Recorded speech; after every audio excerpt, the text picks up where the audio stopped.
Full shooting tayo ngayon. Mag-check tayo ng injector current. So reading sa multimeter tester kasi bago na yung spark plug at saka yung coil engine spark. Sige bro, start mo. Whoop! Hilo naman bro. Kabura. Sige bro. Whoop! Nagdesisyon ako na buksan yung valve cover at saka i-check yung pusher nito, baka stack up yung valve lifter. Yung reading kasi scanner nito engine misfire lang, pura nang tinutukoy na may ibang problemang parts. Ito ngayon saan kung buksan yung valve cover. Kapag stack up kasi yung valve lifter, mapos din yung engine misfire.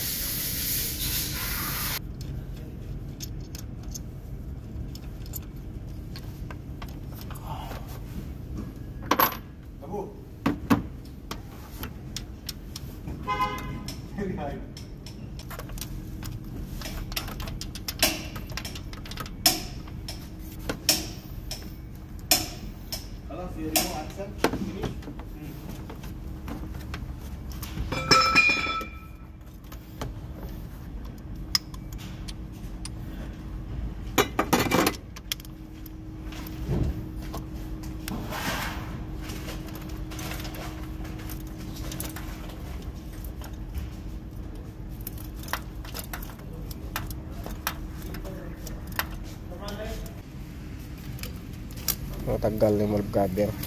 Lugan ko na yung rocker arm para titignan yung pusher, baka mayroong problema dito.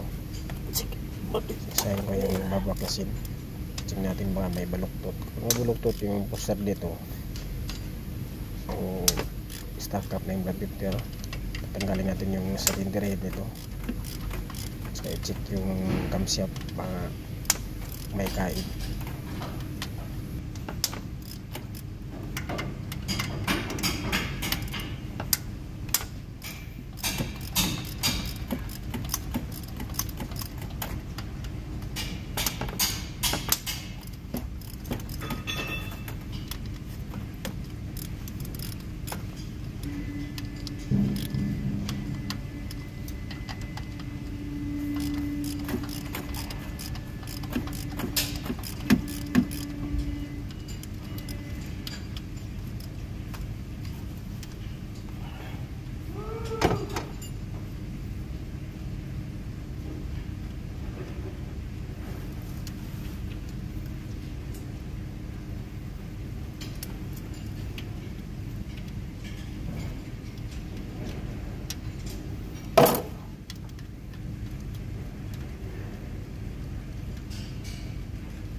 So ito na yung nakita ko, baluktot nga yung push rod. Ito yung nagkukos na engine misfire.